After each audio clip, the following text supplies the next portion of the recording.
Some of the most popular characters in One Punch Man are getting a spin-off series. Well, at least in this video they are. In the One Punch Man universe, there are countless interesting and zany characters everywhere you look. From female psychics that could rip out an entire city from the ground at any given moment, to quite literally evil sentient sperm cells. I mean, just imagine being new to One Punch Man and hearing me say that. It kind of proves my point though. This is what series creator One's big strength is after all. Creating stories where the world is filled with creative and diverse characters that all play a role in the greater narrative in some way. In the case of One Punch Man, One has actually been so good at creating fun and engaging side characters that many of them have become just as, if not more popular than Saitama himself, the main freaking character. Hilarious characters like King and ones with deep and complex character arcs like Garo are so beloved by fans that no one can imagine the series being anywhere near the same without them. Well, what if some of these characters got their own anime spin-off? I mean, seeing a King spin-off series revolving around him getting put in the most hilariously impossible situations just for plot armor to come in and save the day sure would sound like a good time, wouldn't it? Well, I've given this idea a lot of thought and came up with a few spin-off ideas for various popular characters of One Punch Man that I think would get you guys excited if they actually came to be. I'm pretty much going to be pitching you guys a TV pilot for each idea.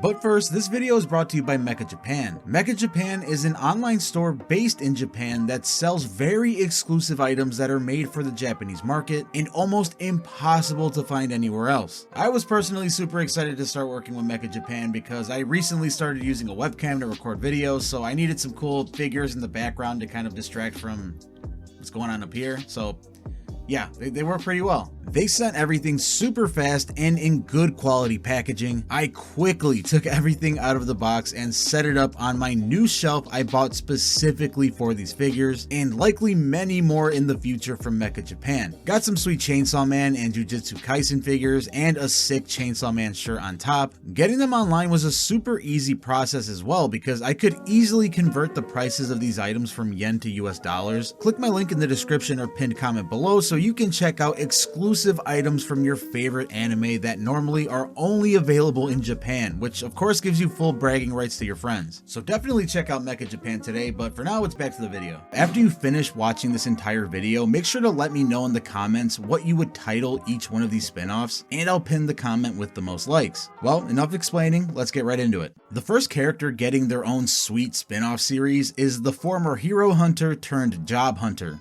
Garo. Garo is by far one of the most beloved characters in all of One Punch Man, and for good reason. His character arc as the overarching villain of the Monster Association arc lasted damn near half the series. During his journey, we see a martial arts prodigy following his mission to become the absolute evil of the world as a roundabout way to stop injustice in the world by having one common enemy for everyone to fear. Dude was pretty much doing his best Lelouch or Eren Yeager impression.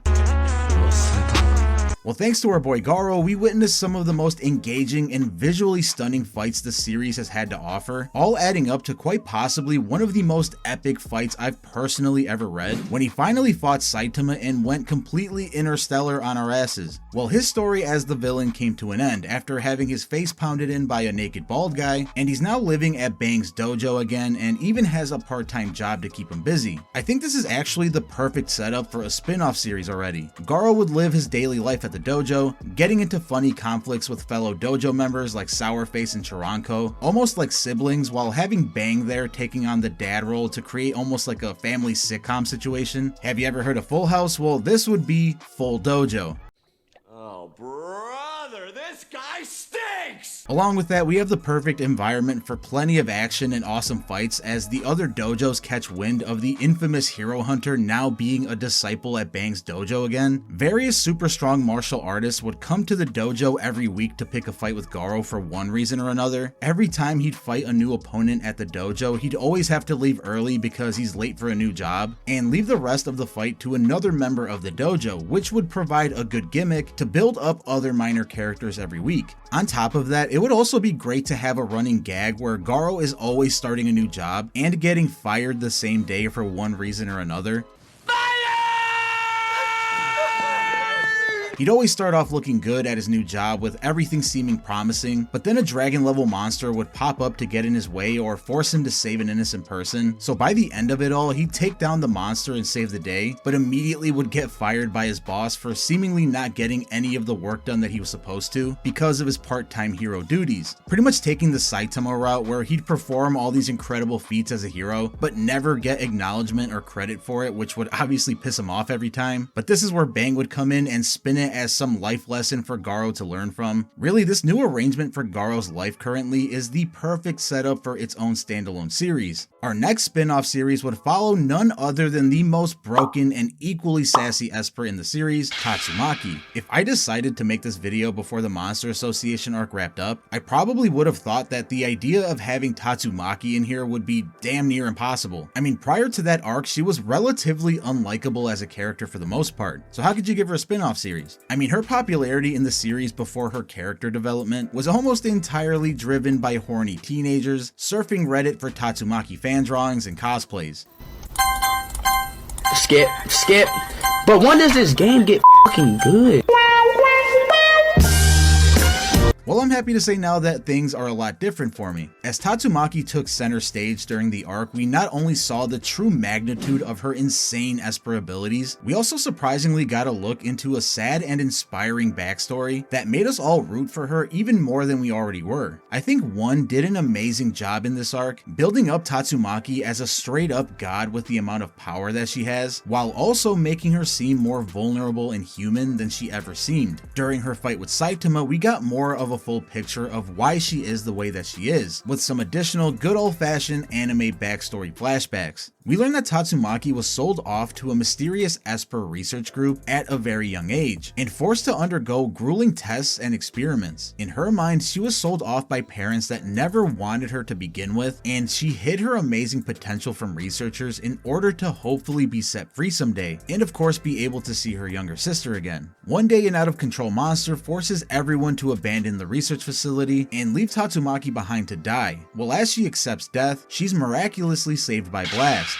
There, he gives her a bit of advice that defines the person she grows up to be. He tells her to protect those closest to her, and not count on anyone to save her if she's ever in major trouble. Looking back, that explains why she's so protective of Fubuki and why she refuses to accept help from anyone. Later in the manga, when she fights Saitama, we learn that after being saved by Blast, she leaves to go find Fubuki and takes out the Espers keeping her captive right in front of her. This actually forces Fubuki to awaken her Esper powers from how scared of her own sister she was in that moment. We end her flashback with her chasing after Blast as a little girl again, talking about how she doesn't want everyone to be afraid of her, but it's the only way that she can make sure that her and Fubuki aren't taken advantage of again. Pretty sad stuff, and much like with Garo, sets her up pretty nicely to have a series revolving around her. This is because in the same mini Psychic Sisters arc, where she fought Saitama, we also get introduced to this mysterious Esper group called Tsukiyomi that seem to be creating artificial Espers. The face of this organization at the moment seems to be Apollo, who Tatsumaki quickly faced off with. It's likely there's a bigger player pulling the strings behind the scenes though, so our Tatsumaki spin-off would follow her as she uncovers the secrets of the Tsukiyomi and the Invisible Hand. I see this series taking on more of a noir style of storytelling, where Tatsumaki goes on a lot of solo missions to infiltrate potential Tsukiyomi hideouts, only for the main big bad behind the scenes to be one step ahead of her at every turn. She'd fight a ton of strong artificial Espers with creative abilities, and work towards finding her real parents as she's taking down this secret evil organization. Fubuki would also take on a big role in the series as she works on discovering potential moles for the Tsukiyomi within the Hero Association. We saw in chapter 183 that Gearspur weirdly dismissed the existence of Tsukiyomi as a ridiculous rumor when the Blizzard group was talking about it, making him a potential sleeper agent or something within the Hero Association, since he too seems to be an artificial Esper with the same stitches on his head as Apollo. This opens the door for there to be others like him within the ranks of the Hero Association, and it would be Fubuki's job to investigate from within and even fight some of these potential sleeper agents. Any fight involving Tatsumaki looks absolutely amazing, so you know there would be a ton of awesome action in this spin-off series, and the added noir style of storytelling would give the series a lot of excitement as everyone waits from week to week to find out the next big reveal. Well, finally we come to a spin-off series that I think every One Punch Man fan would get totally bricked up to watch or read without question. Our last series would would revolve around the undisputed strongest man on Earth, the mythical powerhouse himself, known as King. I don't think I have to spend too much time convincing you into seeing how entertaining a series revolving around King would be. I mean, every scene he's in One Punch Man right now is pure gold. The way he gets into wild situation and then comes out on top somehow via reputation alone is just as satisfying in my opinion as seeing Saitama one punch a big bad or something. Our King series would revolve around King's life as an S-class hero, mostly unchanged from how it is now. We'd follow King's daily life as he completely wrecks people at video game tournaments, only to run into dragon level monsters on his way home or something. Of course my boy would win every fight without lifting a finger, and I'd love to see King have a disciple of some kind like how Saitama has Genos. Even if he sees King defeating a monster by doing literally nothing, his disciple would find some profound and ultra valuable lesson to take away from it all every time. To make the gags a little bit more interesting every week, we'd also introduce an overarching big bad that keeps trying to uncover the secret of King's power so he can replicate it himself and like take over the world or something. Every week he'd send out super strong monsters he'd create himself just to fight King and weaken him, but of course it never works. Think of him like an evil Dr. Genus or something. This would give an opportunity for Saitama to make a cameo here and there as he defeats some of the monsters while he's meeting up King to play video games. Giving King an arch nemesis I think would be pretty hilarious in itself, because if you really think about it, there would be some kind of evil genius dedicating his entire life to fight against a dude that literally can't do anything except completely shred it at video games, of course. I don't know, I mean, I'd watch that from week to week, but what do you guys think? Let me know in the comments below, and don't forget to share your titles for each one of these spin-off shows. Have an absolutely wonderful night, afternoon, evening, whatever, and I'll see you guys in the next video.